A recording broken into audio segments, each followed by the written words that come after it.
Stéphane, qu'est-ce que tu dirais si on ouvrait la boîte et puis on expliquait les différentes composants? Avec plaisir. Go! On ouvre la boîte, les instructions. Donc, on a 8 pages écrites très gros, écrites très simple. On trouve aussi une encyclopédie. Ah oui. Donc, l'encyclopédie, c'est une variante du jeu qui, pour moi, est importante. C'est-à-dire que comment un jeu ne peut pas être que basé sur l'argent, la richesse et tout ça, c'est de lui donner un côté éducatif. Ensuite, on a le plateau. On peut renverser tous les verres de jus dessus ou autres liquides. Ça se lave, ça s'entretient. Ensuite, à l'intérieur, on va trouver... Bon, on a besoin de sous pour gagner à ce jeu-là. 8 800 000 $ chacun. On a la petite boîte ici. À l'intérieur, vous allez avoir ce qu'on appelle communément dans le jargon du jeu un meeple, fabriqué au Québec. Vous allez avoir des petits clips trombones et bien sûr un dé. Et ensuite, à l'intérieur, vous allez retrouver les différents types de biens. Donc, on a bien sûr les voitures de rêve. On a des curiosités. Vous savez, vous pouvez être propriétaire de la batterie des Beatles. Vous allez avoir des résidences exceptionnelles, donc des châteaux en Italie ou un chalet en Suisse. Et ensuite, vous allez avoir des œuvres d'art. Hein. On a mélangé comme ça des artistes qui, pour moi, étaient d'intérêt à découvrir. Et toujours, comme j'expliquais tout à l'heure, dans l'encyclopédie, on va expliquer qui étaient ces gens-là. Vous avez à l'intérieur des valeurs. Ces valeurs-là vont être couplées au départ par le banquier avec une carte. L'intérêt de ce jeu-là, c'est que chaque partie est différente.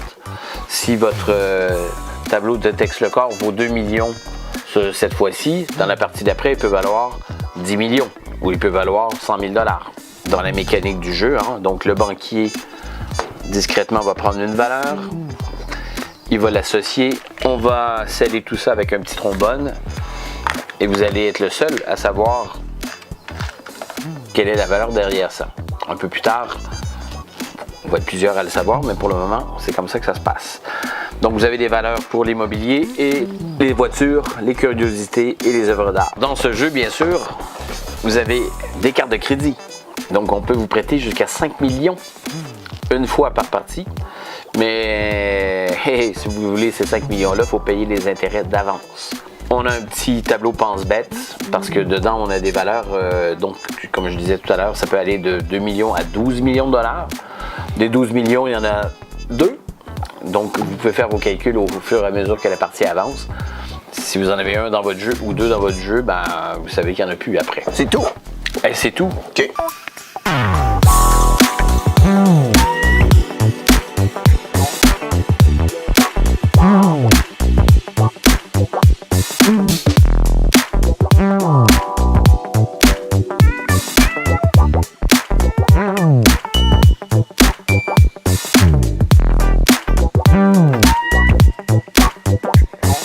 Voici la mise en place du jeu, elle est faite.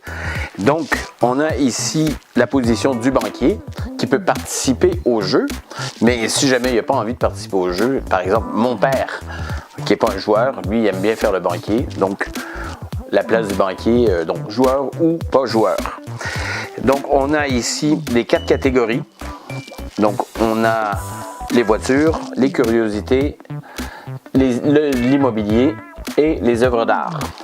On a ici nos petites cartes de crédit dont je parlais tout à l'heure, qui sont données au banquier. Chaque joueur aura avec lui un petit pense-bête qui lui rappelle que, par exemple, dans le jeu, il y a 2 fois 12 millions ou 3 fois 4 millions où ça permet de mettre en place une stratégie. Donc, on va dire que je suis le banquier.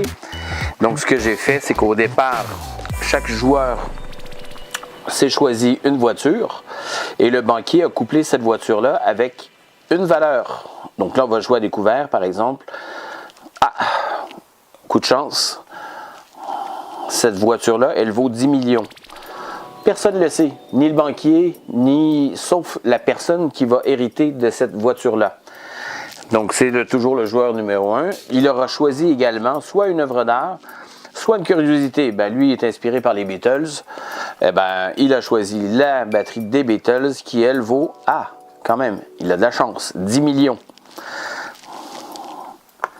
Donc, il aura son petit kit de départ et monsieur s'est choisi un sanctuaire de Torpea en Italie. Donc, jolie maison avec une belle vue sur la mer qui vaut elle aussi 12 millions. Ben, dis donc, il a de la chance parce qu'il a les plus grosses valeurs dès le départ. Ce qui m'amène à dire, n'oubliez pas de brasser les cartes au début de la partie. Il va se choisir une couleur. Donc, notre ami décide d'être le pion vert. Il va commencer au centre, comme tout le monde. Voilà. Donc, on a 6 joueurs maximum. On va dire que maintenant, on n'en a que 4. Ça va être plus simple. Et donc, la partie commence. Donc, notre joueur a ses valeurs à lui, ainsi que toutes les autres. Le plus jeune, alors, bien sûr, on commence la partie avec 8 800 000 $ chacun, ce qui va nous permettre d'acheter des œuvres d'art et de spéculer tout au long de la partie. Alors, on commence avec le joueur vert, par exemple, parce qu'il est le plus jeune, et ce joueur-là va brasser un 5. Il va s'en aller dans la catégorie de son choix. Il faut savoir que un début du jeu, c'est d'avoir les 4 catégories. Donc, il a de l'immobilier, il a une curiosité, il a une voiture. Eh bien, ce monsieur-là, il a besoin d'une œuvre d'art. Donc, il va s'en aller vers les œuvres d'art en jouant 1, 2, 3, 4 et 5. Et coup de chance, ben, son premier gain, c'est de... Il gagne à la loterie. Il va brasser le dé. Et ce monsieur vient de gagner 4 millions de $ cash, donné par la banque, bien entendu. Ensuite, on peut jouer comme ça tout le long, mais on va faire les cases une par une. Alors, si on tombe sur la première case ici qui est acheter, donc acheter, hein, on n'a pas le choix, on brasse le dé et ça nous donne la valeur de ce qu'on va acheter. Donc là, ici, on est dans la catégorie des œuvres d'art. Donc, ce monsieur va avoir une œuvre de Tex Lecor qui va être couplée à une valeur qui, une fois de plus, est toujours cachée. Attaché avec un petit trombone et notre joueur vient de compléter sa collection de 4. On tombe, si jamais on tombe sur la case 2 ici, défaut 50%. On est toujours dans la catégorie œuvre d'art, donc son œuvre d'art, ben, il va mettre un deuxième trombone dessus et ça vient de perdre la moitié de sa valeur. Vous inquiétez pas, on va pouvoir les réparer un peu plus tard. Vente privée. Le voisin de gauche, votre voisin de gauche va choisir une œuvre d'art. Donc pour le moment, vous en avez qu'une, mais si vous pouvez en avoir plusieurs. Hein. Donc on va dire que là, c'est celle-ci. À manque de bol, elle vaut la moitié de sa valeur. Donc elle va être mise aux enchères au centre. Et là, tous les joueurs vont pouvoir miser dessus. Mais le banquier, quand même, va prendre l'encyclopédie et expliquer à tout le monde qui était Tex Lecor. Joseph-Henri-Paul Cyril Lecor, dit Tex Lecor, né à Saint-Michel de Wentworth le 10 juin 1933, est décédé le 9 septembre 2017 à Terrebonne. Il était un animateur radio, auteur, compositeur, interprète et peintre québécois. Retenez bien cette description-là, parce qu'à la fin de la partie, une variante peut faire en sorte que le banquier va vous poser des questions et vous allez gagner 2 millions si vous répondez bon à la question. Troisième case, héritage. Simple. La banque vous donne une œuvre d'art supplémentaire. On va le faire. On le couple toujours avec une valeur que vous seul allez savoir. Et donc, ça vous fait donc maintenant 2 œuvres d'art, une voiture, une curiosité et une maison. L'autre case, gagner à la loterie. Eh bien, celle-là, on l'aime bien. Hein? Donc, on l'a vu tout à l'heure. Donc, on brasse le dé. 1 million, 6 millions de $. La banque paye. C'est pour vous, ça va vous servir à acheter des biens un peu plus tard dans la partie. L'enchère de la banque. Maintenant, c'est la banque qui va mettre aux enchères une œuvre d'art. Donc là, ici, on a notre ami Claude Monet. Le banquier va toujours coupler ça à une valeur. La vente aux enchères commence. Mais avant ça, nous allons aller dans l'encyclopédie. Claude Monet, né sous le nom de Oscar Claude Monet le 14 novembre 1840 à Paris, décède le 5 décembre 1926 à Giverny. Il était un peintre français et l'un des fondateurs de l'impressionnisme. Retenez bien, ça peut valoir 2 millions à la fin de la partie. Case Joker.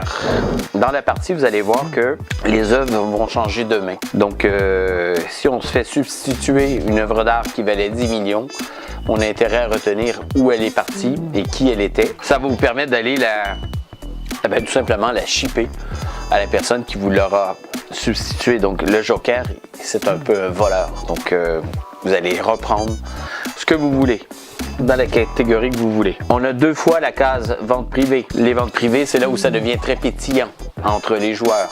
On se regarde, on est poker face, on reçoit des choses. Il faut éviter de dévoiler que l'œuvre qu'on a, elle vaut très très cher ou qu'elle vaut pas grand chose. On a une case ici réparée. Ça, c'était brisé. Maintenant, quand on tombe là-dessus, on le répare. Il faut savoir que toutes les catégories ont la case réparée et vous pouvez réparer n'importe quoi de n'importe quelle catégorie. Vous n'êtes pas obligé de réparer qu'une œuvre d'art. Vendez! Donc, vendez, écoutez, là, quand vous avez une œuvre d'art ou dans le cas ici, on est dans les œuvres d'art à 12 millions et vous la vendez tout de suite à la banque parce qu'il est fort peu probable que ça soit vendu aux enchères à hauteur de 12 millions, dans le cas où vous auriez une œuvre qui vaut 12 millions. Et là, on arrive à la case 7e ciel. Alors, le 7e ciel, lui, est un peu magique, parce qu'on peut vendre que le plus de valeur dans n'importe quel de nos biens. Par contre, il faut s'annoncer avant. Si je suis ici, par exemple, il me faut 1, 2, 3. On ne compte pas la flèche, on compte 1 et 2. Il me faut un 2 pour arriver sur le 7e ciel. Par une magie, hop, j'ai le 2, donc j'arrive au 7e ciel.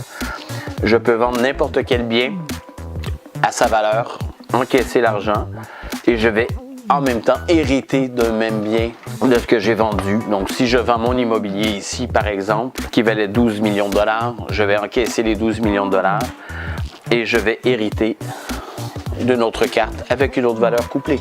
Voilà un peu le sens de la partie. Donc, ce qui est original de ce jeu-là, c'est que vous pouvez décider du temps de la partie, comme une vraie vente aux enchères.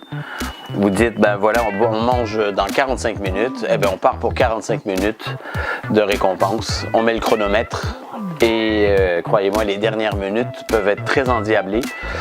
Parce que on veut avoir le maximum de gains pour la fin de la partie. Sinon, on peut jouer la partie entière. Si on est 5 ou 6 personnes, la partie va se terminer quand il n'y aura plus de biens immobiliers. C'est les biens qui partent en premier. Faut compter 1h15, 1h30 à peu près de temps pour une partie complète.